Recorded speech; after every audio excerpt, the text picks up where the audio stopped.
Good day, everyone. Today we continue with the topic of constructivism and interpretive theory. So for students of Pol Sci 100P, it's your first time hearing or listening to my recorded lecture. So just a few reminders. First, do not forget to take notes. You can also find the PDF of this PowerPoint presentation with the script of the lecture on our VLE course site. However, I may be adding some additional information or side notes as I do this recording. So this may be long because I try to incorporate examples as I do in a face-to-face class setting.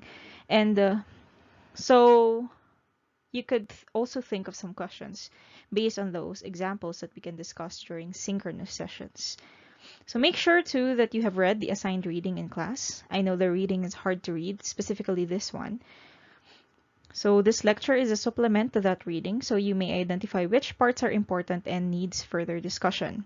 I quote heavily from the reading, so it will be really helpful if you read the reading. And third, you can ask questions through the comment section in our synchronous session or through Messenger, our Facebook group, or through email. So we start this lesson by asking the question, what is the role of ideas in political analysis? So we have this quote or claim from the reading or one of the textbooks for Pol Sci 100, which is Colin Hayes' Political Analysis, A Critical Introduction. So it says, it is a paradox that scholars whose entire existence is centered on production and understanding of ideas should grant ideas so little significance for explaining political life. So far, we have been discussing approaches to political analysis. So if we ask the question, what is the role of ideas in political analysis, can we answer them through these approaches? So if we go back to at least two of the topics that we have so far discussed in this class, we see how ideas are given little to no significance by the other approaches in understanding political phenomena. If you review our critiques to these approaches, you will see how this is apparent. So first, in rational choice theory, we said that actors are rational, and because they are rational, political scientists can predict what their interests or choices would be given a specific context because we know that they will be rational. It is expected. Thus, this helps the predictive capacity of political science as a discipline. Same goes with behavioralism. Studies are concerned with documenting behavior that can be observed and quantified and making generalizations based on those observations. This helps particularly the reiteration of the scientific nature of the discipline. So both these approaches show sides of political science that it wants to maintain. For example, its predictive capacity and its being science. So we have also discussed this. For these two approaches specifically, we do not see how ideas matter in the political behavior of people. In rational choice theory, we just assume that everyone will be rational regardless of context, and thus there is no merit of looking at how they came to think of these ideas and have them as basis for their actions. If a person voted for a politician in rational choice theory, we just say that it is because of rationality. After weighing pros and cons, the actor or voter arrived at that certain decision. As we have discussed before, there is no discussion of how actors really perceive the situation aside from them weighing the pros and cons. It is assumed that they will have the same material interests and same perception because of this assumption of rationality. However, as we also discussed, this is implausible. Everyone do not have the same interests and same actions, even if they are in the same context. With behavioralism, ideas that are not observable or quantifiable simply do not form part of political analysis. If at all, only the action that is the result of ideas will matter in the final research results. Thus, there could be something missing if we only focus on what is observable. Take note that constructivism, the new topic that we will be discussing today, in its focus on ideas and how they could explain human action or political action for that matter, is a response to approaches like rational choice theory that takes ideas for granted in their analysis. So let's discuss this further. So to introduce this new approach, we can start from saying that like the other approaches, constructivism has many versions. So there are many constructivisms. It is thus best to think of it as an approach, and we read from the quote, a broad family of arguments built on the notion that people only arrive at certain actions due to their adoption of certain social constructs to interpret their world. It provides a distinct substantive view of how and why the political world forms and hangs together.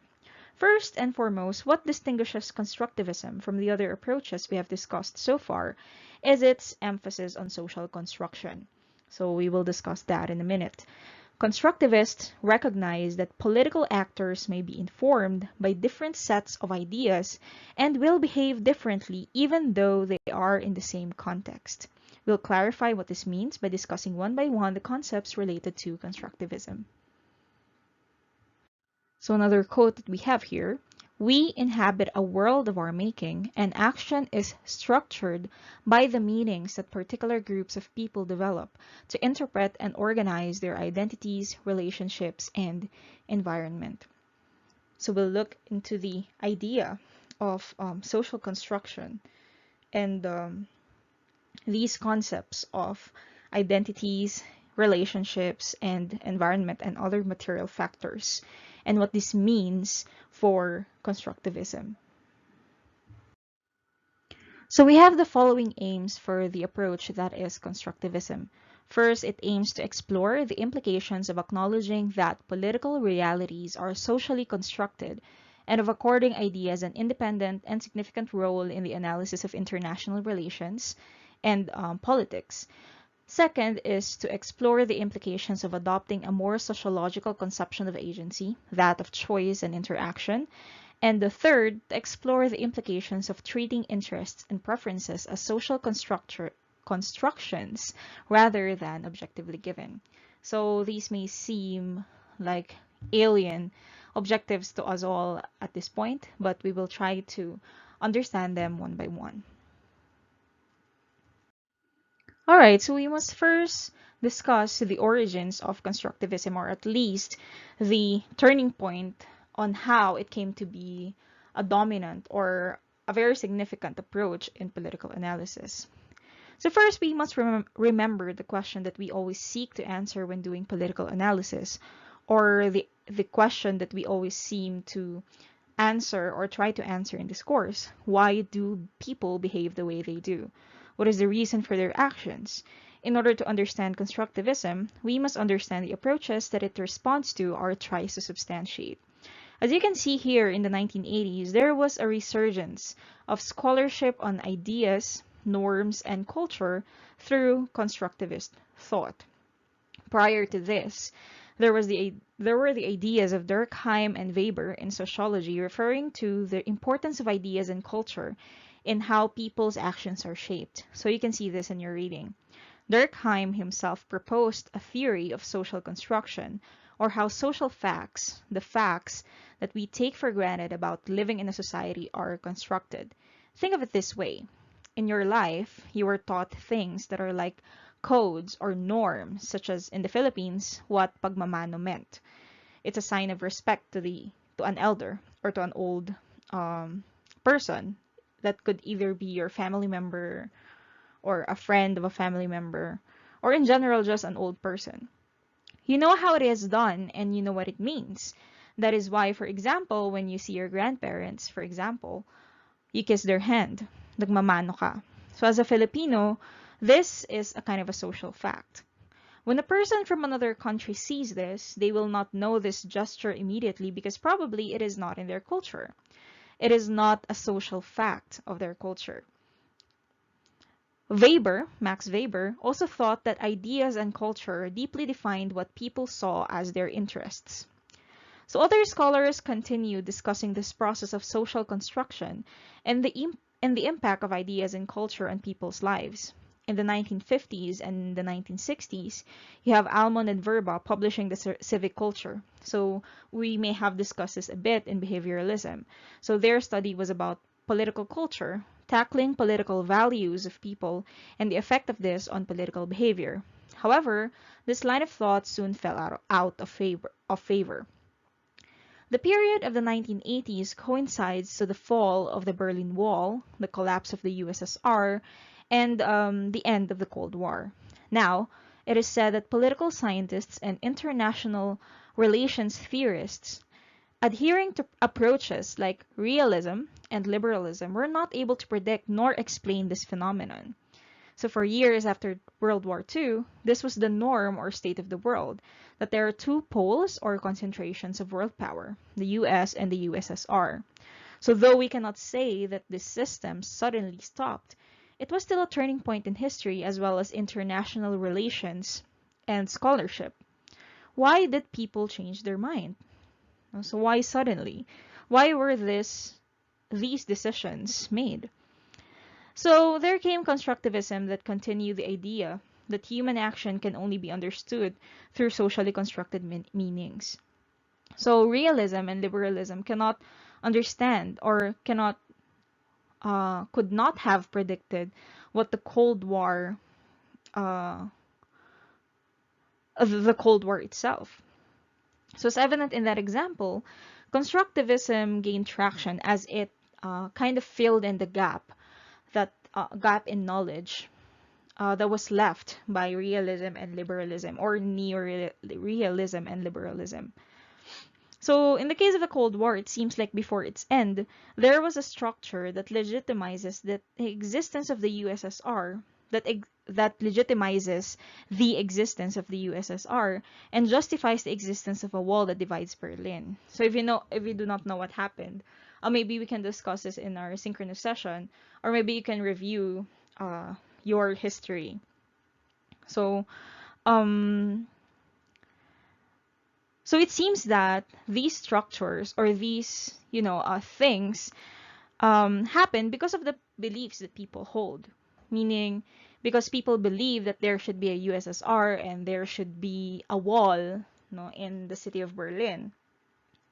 When these beliefs were not powerful anymore and they did not hold true anymore for the people who previously believed in them, there was change resulting to these events. So, um, how did constructivism then explain what happened in the Cold War, and how did they also explain other events, international events after this? So, specific to that example of the Cold War, the political scientist Alexander Wendt in 1992 proposed a different lens to use for events like the Cold War. In his work, Anarchy is What States Make of It, The Social Construction of Politics, he claims that the key structures in the state system are the intersubjective rather than the material. So first, there you can see the core claims that states are the principal units of analysis for international political theory. So during that time, this was not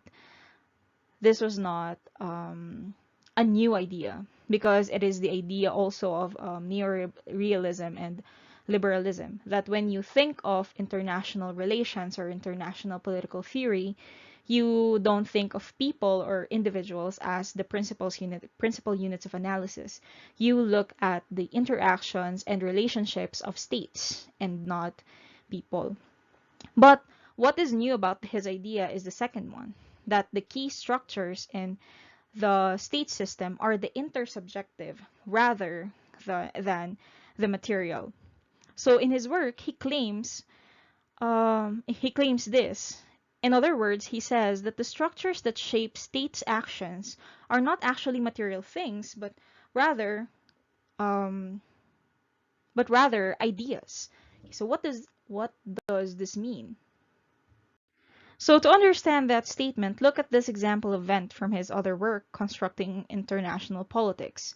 So he said, 500 British nuclear weapons are less threatening to the US than 5 North Korean nuclear weapons.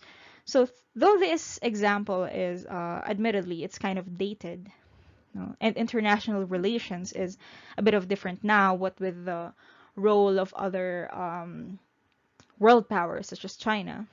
So it's still a good example. It still stands. Why is this so? This is because the US and the UK, the British, are friends.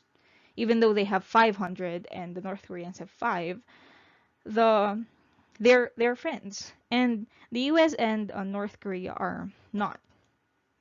So this seems like common sense. Like, mom, why are you saying things like this? It's common sense. So what Wendt is saying, it's not actually common sense.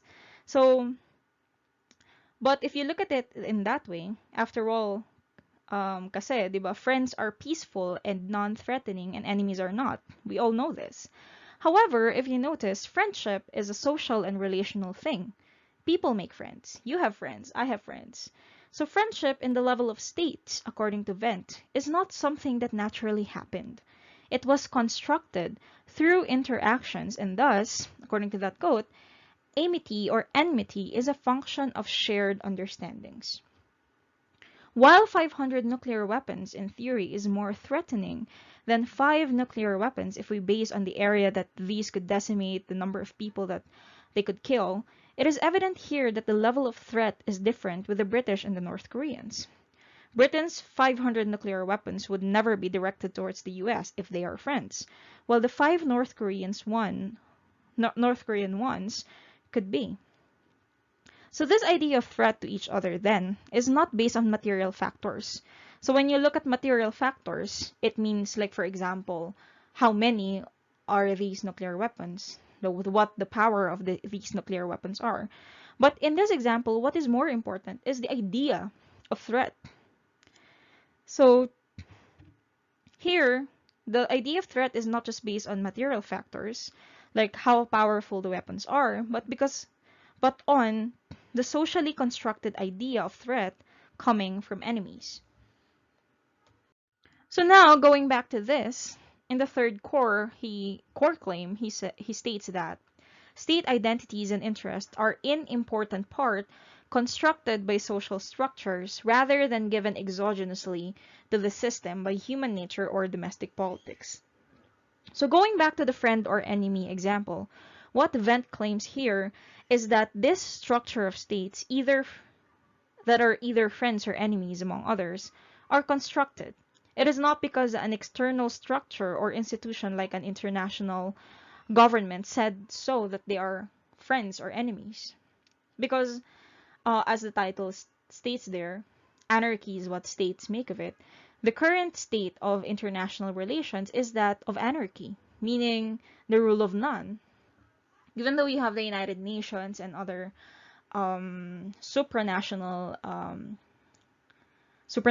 organizations, states, like for example, you have the European Union, you have the ASEAN, still you cannot say that there is one country ruling all of the world's countries. So there is anarchy.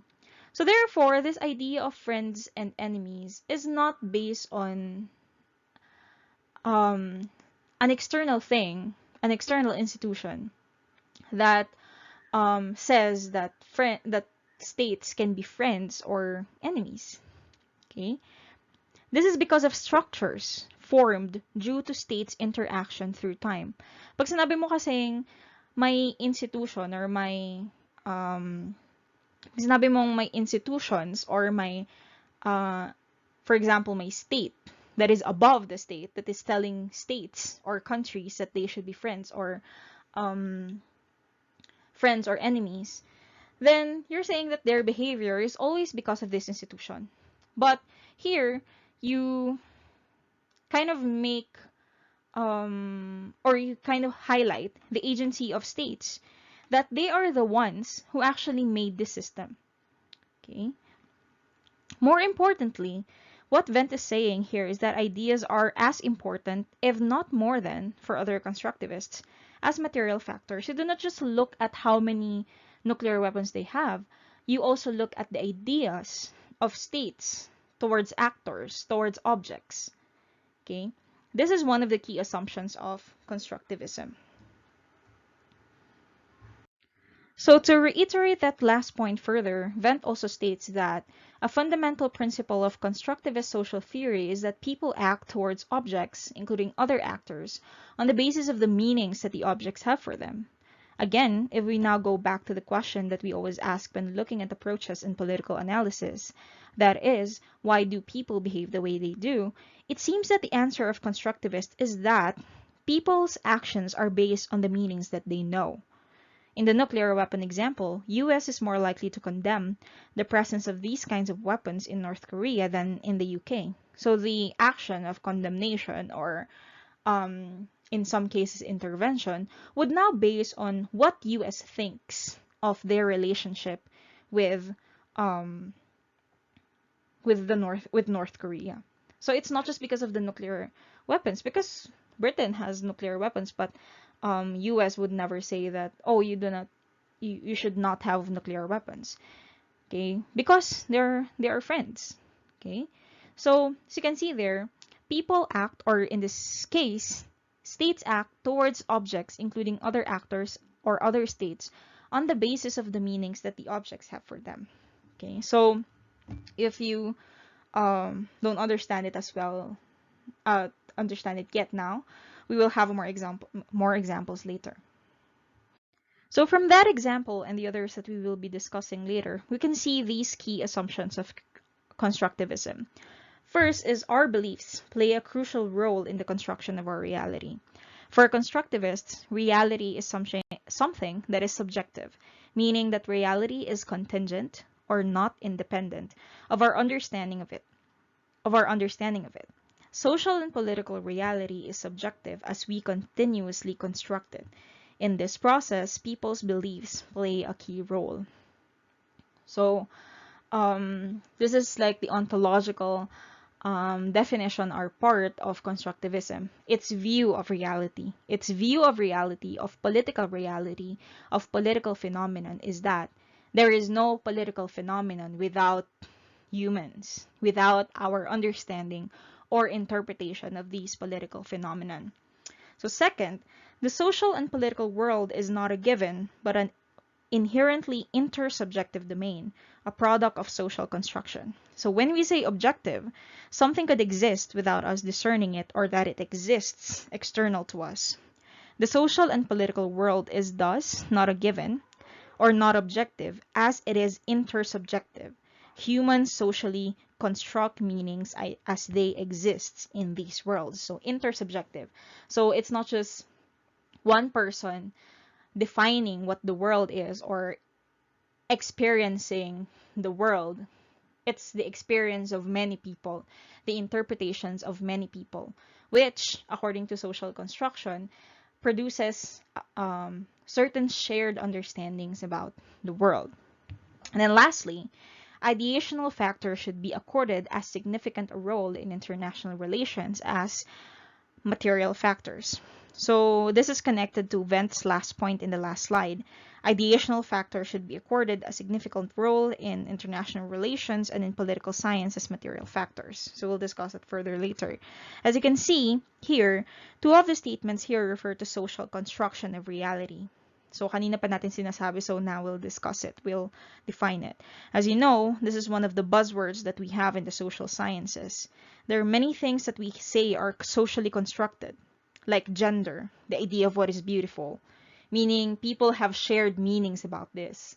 For example, for Filipinos, shared meaning or shared understanding of beauty is, for the longest time, yung mapuputi, diba? So, of course, not just one person said that this is the standard of beauty in the Philippines. It's a shared understanding of many that is exploited by advertising companies, etc. Because it's the reality. No, it's the subjective reality that people have constructed through time. So sovereignty, so since we are political science minors, sovereignty, a concept we have come to know is that is integral to statehood, is also a social construct. Then, how do we say that something is socially constructed? What does a socially constructed world look like? So according to Porson's, your reading, there are three ways that different scholars portray the process of social construction. So basically, the first one is socialization. So basically, social construction is the process by which humans create the meanings that they use in everyday life and meanings that shape their behavior and action towards objects or other factors, other actors. The first is socialization. To quote Parsons, so it suggests, or constructivism suggests, that norms or ideas spread in a relatively incremental, evolutionary way generated by repeated interaction within groups.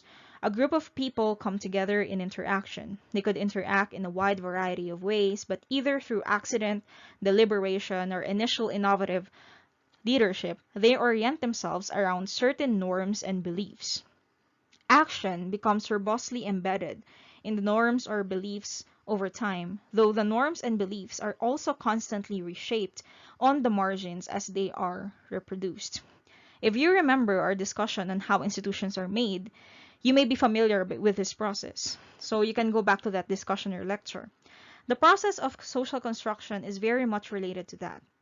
So sociologists, Berger and Lockman, for example, states that social construction starts first and foremost with face-to-face interaction. So you saw in the quote that um, this process is jump-started by interaction, by socialization. That's what it is. Okay. Um, so they give the example of friendship. So two people constantly see each other, do things that are fun for both of them based on their interests, listen to each other's stories and problems, and then as time goes by, this process becomes a routine, a kind of routine, and person A can call person B her friend because of the process of these actions that they have been through for a period of time. So in institutionalization, if you remember, institutions are made because of these recurring patterns of action. So it's the same thing with social construction. Okay. So of course, friendship is something that only happens not that does not only happen to person A and person B. So those ideas that people constantly seeing each other or talking to each other, doing things that are fun. At least this is my idea of friendship. Okay, that I think is also shared by my friends. Okay, so it's not just me and my friends that know that this is friendship. Okay, um if all of us or many of us have people in our lives like person B that we eat out with, we talk with, then it follows that we know what the idea of friend is. So in case you see some people hanging out, taking pictures together, etc., or doing the things that I said, talking to each other, etc., then you know that these are probably signs of friendship. So this process of social construction of the idea of friendship now becomes common to many people. This does not only involve construction of the creation of the idea of friendship, it also creates with it feelings and attitudes towards other actors that we classify as friends. So this is why when you know someone is a friend, you are somehow comfortable. When you know someone is not a friend or a stranger, you would not normally feel comfortable, or you won't say or do what you do with your friends, right? So in that process also, we base our identity on the relationship that we have with our friend. We are a friend to our friend. That's an identity. We are a friend to our friend because we are doing all of these things with her. So this is something that is shared by many people, right? Okay. Of course, there are many variations of the ideas of friends or several kinds of friendships, but the idea of friendship is pretty much the same in the sense that we can actually detect or we can know what friends are, or who are our friends, or who are friends of your family, friends of your friends. Okay, so it creates not just the category of friend, it also creates relationships. Okay, the relationships also create identities. Okay, so of course this is a very micro example, but social construction through socialization works this way. Wendt has the same idea on friendship of states. He says that like people's friendship, this is something that is constructed through interactions and relationships of states over time. So US, for example, constructs its identity as a friend of the UK because of um, several historical interactions. Okay, they were allies in the wars. Okay, and many more interactions. It was not something that was legislated, or because essentially the international community is again anarchic. Now, there is no ruler or one country that rules over all countries. No one country runs or rules or governs it. Thus, categories of friendship, of threats, etc., are created or constructed through the state's relationships through time. So with that, it's the same thing with threats or enemies. You create an idea of enemies when you have experienced having an enemy. Okay? What constitutes the idea of enemies? Okay? So, according to these sociologists, okay, this is the process of social construction through socialization. You interact with other people, you create meanings, you now have shared understandings, and now your future actions would now be based or be constituted by those actions, those attitudes, feelings, relationships, identities that you have constructed or created through that process of social construction. So that's the first and actually um, the most significant example or process of social construction. So that's how it happens. So the next is persuasion. So if social construction through socialization is a process by which we can say no one is powerful enough to dictate what a certain idea means. For example, no one in the world defined what friendship is for everyone to follow. Everyone knows what friends are because of our interactions with people. In persuasion, there is the idea that someone with an entrepreneurial mindset, notes Parsons, invent new ideas and sell them to others. These are carriers of new ideas that persuade other people to adopt their idea. So say for example, someone says that friendship is not about being able to hang out or talk or whatever it is that friendship is about these days. What if someone says that it is essentially about giving each other expensive gifts? Like, you cannot have friends if you cannot give expensive gifts. So what if someone says that? So though many people already do this now, so no offense to them, we can say that it is not the essence of friendship as we know it. So we know that's not what friendship is about. But what if one person actually insisted on it? No, persuasion in social construction is not a case of one person convincing just a group of people. No, so it's not just about one person saying na, oh, friendship is actually, for me, friendship is not about those things, but about giving gifts, expensive gifts. So this person has to convince a lot of people, not just one group. So say that many people takes that idea up. What if after that, all people in the society began thinking like this, and in the next years and generations, friendship has come to be defined as such? Yeah? So there are many things like this in the past that it is very important now, but it was not as important before because of social construction and then because of ideas that are from yung sinasabi nga dito na carriers who change the minds of people about things and then created this ideas that are taken up by not just by a group of people, but of societies, of generations. So the same goes with some political phenomena according to constructivism. So take, for example, the 2016 Philippine elections. Duterte in his campaign floated the idea that crime and drug addiction is the most pressing issue in the country. He tagged it as a very urgent issue that only he, a strong man, could solve. Indeed, many people took up the idea and voted for him, leading to him winning the elections. Since then, tokhang now is a very common term that everyone knows. As his idea resonated with a lot of people, it is not surprising now that many people have similar views on drug addiction when there are also other views or ways on how to solve this problem. It is not true, too, that it is the most pressing problem. Though it is too early to say that a kind of social construction took place, we can say that his persuasion of people and the resonance of his ideas is a step towards that direction. So persuasion could start from that, from one person being very persuasive that could change the idea of one generation or of one society. So the last is bricolage. The world is messy with overlapping social constructs according to this process of social construction. There is not just one social construct, and we tend to choose from these social constructs when we are faced with different situations.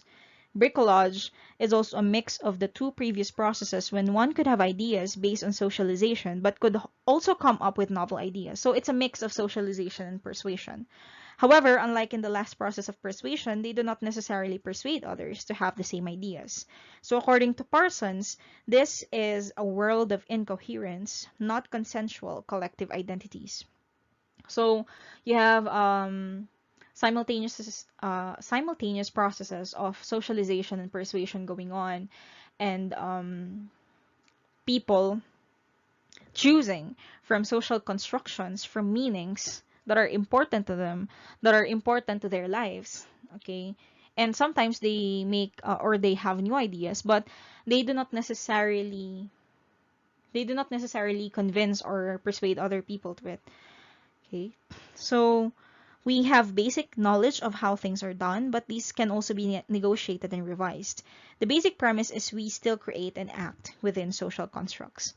So it means that there are many social constructs. We can choose from them. But the very basic notion is we still are living in a world of social constructs. What is important about this, that is also a prelude to what I'm going to say later, is that these social constructs, because it is a process, it can be changed. Okay? Like, for example, if someone says friendship is like this, and now another person says that, no, friendship is not like that, and many people take up that idea, there is the possibility of change. Okay? That is the beauty, they say, of social construction. Okay? That there is this recognition that things, the way they are now, can be changed because there could be alternative ways on how to do things. Like, for example, there are alternative systems other than democracy and capitalism. Okay, so we'll talk about that in a bit. In the case of states in international relations, sovereignty is one example of a social construct born from the processes that we have discussed in the previous slides. As we know, sovereignty is a core feature of the state. In fact, the idea of the state constitutes the idea of sovereignty, meaning you cannot have a state without sovereignty. On the basis of sovereignty, other states recognizing other states' sovereignty cannot just intervene but in different periods of time. There are several exceptions to this, such as when countries record an increase in human rights violations. The basis of intervention and the very idea of sovereignty, however, has changed through time based on interactions and relationships of countries. So if then konting kibot lang ng country, like for example, if it's a developing country and they have human rights violations, developed countries would immediately intervene. But now there are less interventions to the point that countries are mostly left on their own, even though they have human rights violations. So take for example China. So the basis of intervention and the very idea of sovereignty has changed. And we see countries and governments now having human rights violations, but there is not much intervention. As such, the idea of sovereignty still stands because countries have a shared meaning of what it is. Okay? Even though, for example, the ideas of intervention have changed, states still have a shared understanding of what sovereignty is. So through time and through negotiations, interactions, and relationships, this concept could still change when the shared ideas about it also change. So it's a continuous process of social construction, the idea of sovereignty. So based on constructivism's focus on social construction, we can say that it is using the logic of interpretive theory or interpretive epistemology in its analysis of social and political phenomena. The core idea of interpretive theory or interpretive epistemology is that the study of human action can only be properly explained if the meanings behind actors' actions are explained and understood. So in contrast to, for example, just listing people's behaviors, just observing people's behavior, according to this epistemology or theory, you cannot properly understand behavior of people if you just record what they do. Okay, you need to understand what the actions mean for the people who do the actions. So constructivists adhere to the idea that humans or people acquire their knowledge about the world through ideas that constitute their actions. Here, in asking why people behave the way they do, for example, we do not look for the cause of people's actions, but of the ideas and meanings that possibly constitute their action. Like in the nuclear weapon example, it's possible for the US to strengthen their bases in South Korea because of the threat of North Korea. Its actions constitutes the meaning of threat. For example, they are anticipating a possible aggression from North Korea, so they need to um, improve or strengthen their stronghold in South Korea. Its action is based on the meaning of what a nuclear weapon is. Though what we also need to understand is constructivism does not only focus on ideas alone. For constructivists, there is a dialectic between ideas and the material world, both of which should be considered in analysis. So the key terms in this slide is constitute. Okay, we do not say that ideas cause human action.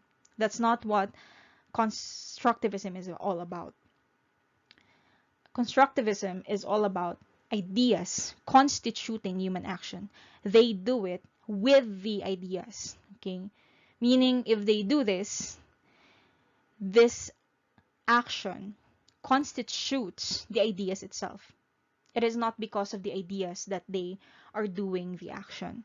Meaning if they think that, for example, if they think that the US thinks that the North Korea is a threat, they would not automatically do, for example, they would not automatically attack North Korea, okay?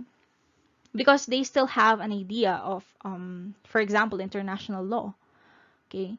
But if they do something to defend themselves or to strengthen their stronghold in their bases near it, that constitutes their idea that there is a threat, okay?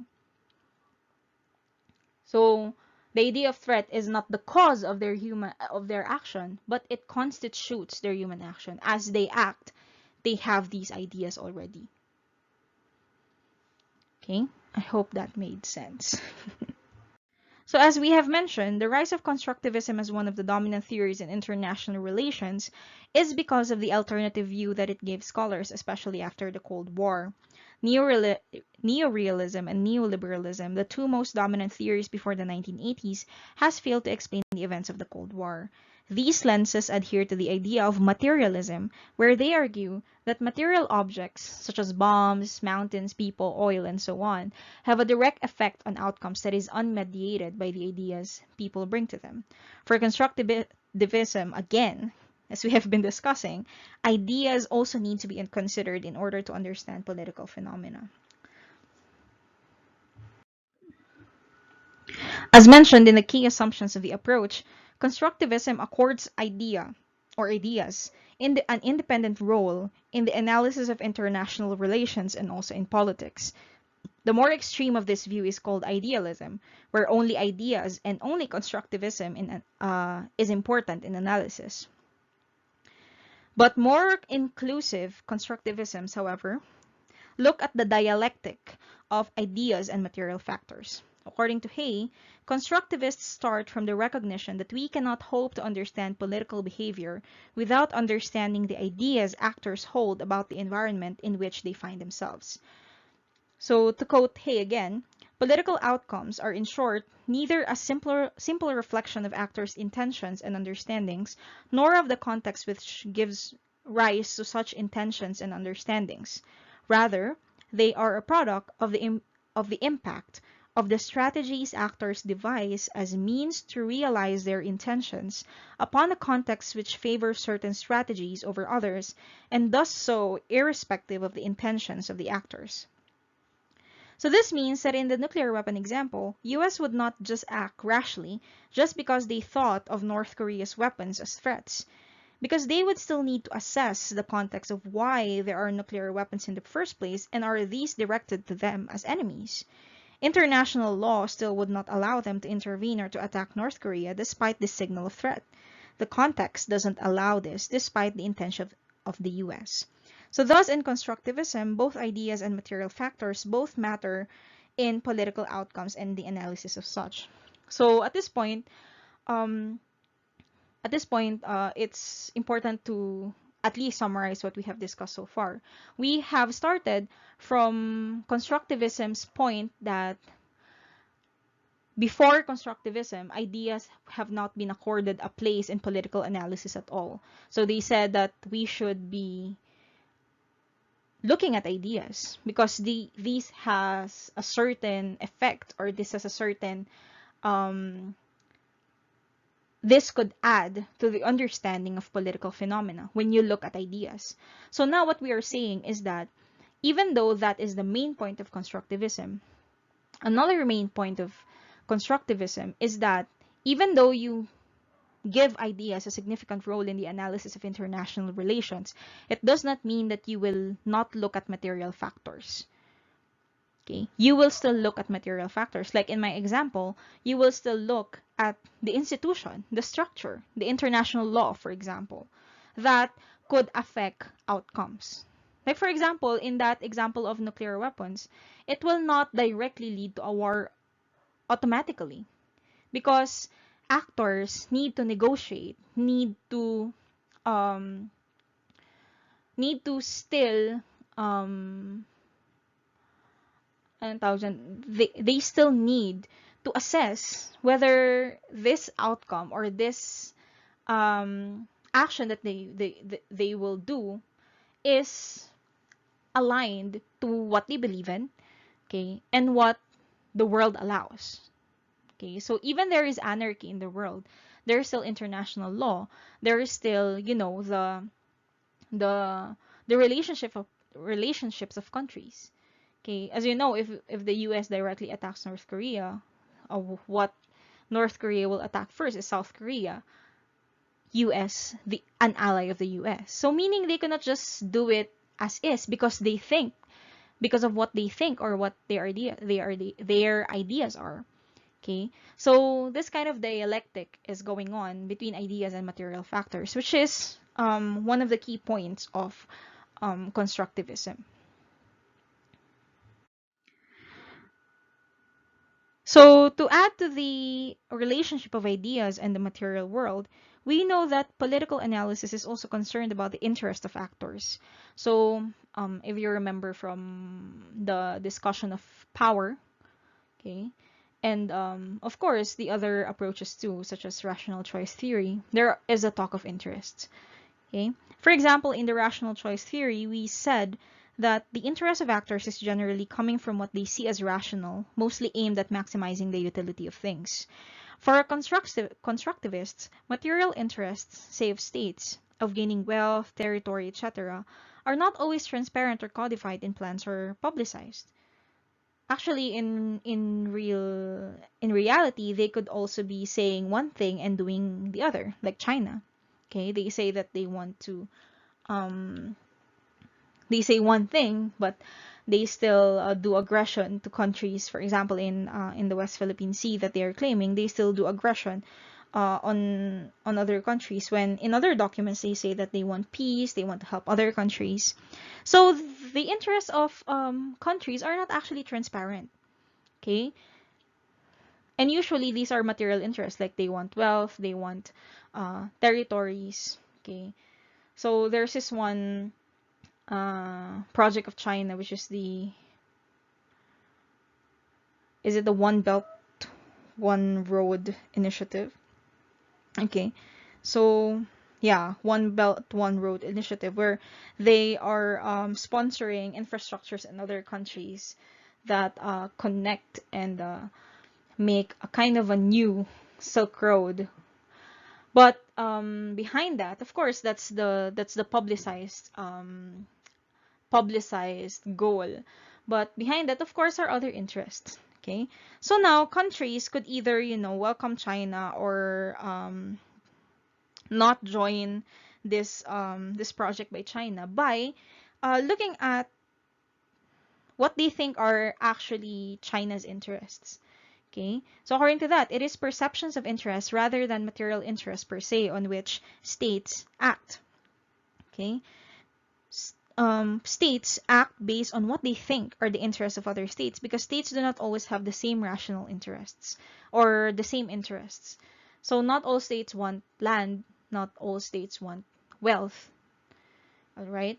So in that case of the One Belt One Road, some countries could opt not to join China or not to let China build infrastructure in their country and hire their countrymen, or let Chinese workers come into their country because of a perception of China's interests.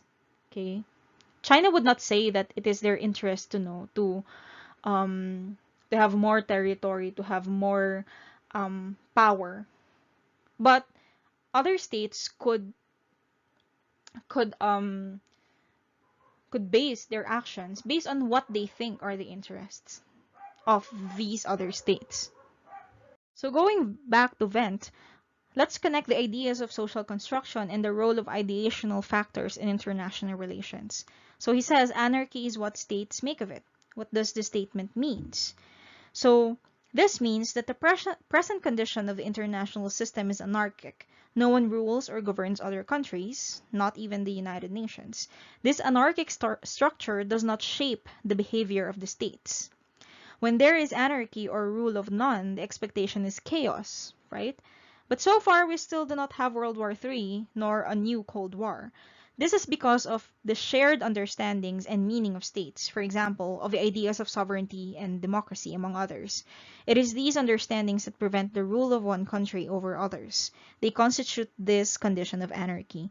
But of course, as I have said, international relations have changed. So maybe now we are far from anarchy because there are dominant countries. Or maybe we are still in anarchy. But again, whatever structure there is in the international relations, international system, Wendt says that whatever structure there is, it is because of states. It is what states make of it. They create that system, and they work under the rules, under the shared understandings of and meanings that they have made for that system. So as in the previous approaches that we have discussed, ultimately we are concerned on how this approach views political phenomena and of course the role of political actors in it. Constructivists actually highlight people's agency, especially in the process of social construction, though this process may also be unconsciously done. To quote Parsons, the logical format of any constructivist argument is that certain people faced an indeterminate set of real conditions, at least across some range of options, and only arrived at a course of action when they adopted certain social constructs. By creativity or accident in a moment of contingency, they chose one of the many possible set of meanings, thereby building certain interpretations around themselves and constituting one world from many that were otherwise possible. There are plurality of meanings and also of possibilities, but we have the current structures that we have, current systems that we have, because they were the products of processes of social construction and shared meanings, and because they were the adopted social constructs of those who came before us. So now that we are here in this world, we now constitute it. We now are part of a democratic system. We are now part of a capitalist system. We cannot, or we did not have to make our own because these were already constructed, and now we are a part of that process of social construction. So imagine a world that is not democratic. Imagine a world where the Nazis or the Axis won the world wars. This means that these events were contingent to human decisions and meaning making. Those could have been possible because of humans, social construction, and making of meanings and shared understanding. This means that there could have been another way of social construction. This is actually what they say happened in the Cold War. People chose among a set of social constructions and chose to not recognize the social construct that is the bipolarity of power in the world. or the existence of the USSR. So before, in the Cold War, diba, you have this idea that there are two poles of power in the world, the US and the USSR. Then suddenly, that was no more. It's as if people woke up and said that no, we do not want communism or socialism anymore. This implied that the social and political processes that we have and know now and take for granted as fixed is not actually fixed. Meaning, if we have a democracy now, we could have a different kind of system if people change their shared understanding or meanings of things. So the implication, thus, of according ideas a significant role in political analysis is that there is a possibility of change. If we are living in a world that is our making, then we can possibly remake the world. If people's actions and behavior are constituted of ideas that are affected by their beliefs and the context of the world they are living in, and vice versa, remember the dialectic, then the seemingly fixed structures that we have now, capitalism, democracy, etc., could still be changed. To quote Hay, Constructivism both seeks and serves to restore politics and agency to a world often constituted in such a way as to render it fixed and unyielding. It aims to reveal the contingency of social construction and hence the conditions under which things might indeed be different. So as an example, in the Philippine context that you will also read, which is Kusaka 2017, and is also non-IR because constructivism is not just in IR or international relations.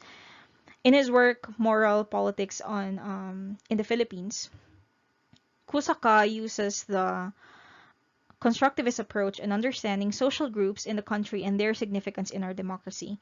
In the discourse of democratization, especially in the Philippines, the role of the elites and the middle class in the process of democratization, with elites at the top and the middle class comprising the so-called civil society, is considered as fixed. Okay, we're like conditioned, or we know that it is always the elites who are in political office, and in the theory of democracy, it is always the middle class who are doing the work of being the civil society. However, according to Kusaka, these are not fixed identities, but identities that have already changed and is actually inevitably determined by contingent relationships with other social groups. In the Philippines, there is a we-they dichotomy, specifically between the middle-class civil society and the common masses. This dichotomy is characterized by a kind of moral politics where a group, we, are good and another group, they, are bad. The identities of these groups are contingent upon their relationship and is not dictated by the structure. This is not dictated by democracy at all, but it constitutes democracy in the country. So when the civil society comprised of the middle class label themselves as good and moral, they inevitably label others, like the masses, as bad. The antagonism between these groups inevitably affect democracy, or the structure or institution. Take, for example, the pandemic, when the middle class can just stay home and do work from home, some even tagging other Filipinos as pasaway because they still go out, but they go out to work, further dividing the already existing divisions between and among classes. The identity of the middle class as obedient is thus constructed at the expense of the identity of the poor as pasaway. So these relationships, these interactions, are socially constructed through time and can actually be contextualized in these hegemonic struggles taking place in civil society. So Kusaka also explains how this is a process as in a democracy. Either group aim to be heard or to be involved in political processes, even the unorganized masses. Because in democratization literature, for example, masses are always seen as unorganized and they do not really contribute much to politics. But according to this, they're being labeled as they're being labeled as the they, the they in the we they dynamic is actually also related to their identity as part of the democracy. So Yeah, so this recorded lecture is now too long. It's now 1 hour long. So what we'll do is to further discuss the Philippine context through this moral politics. Okay.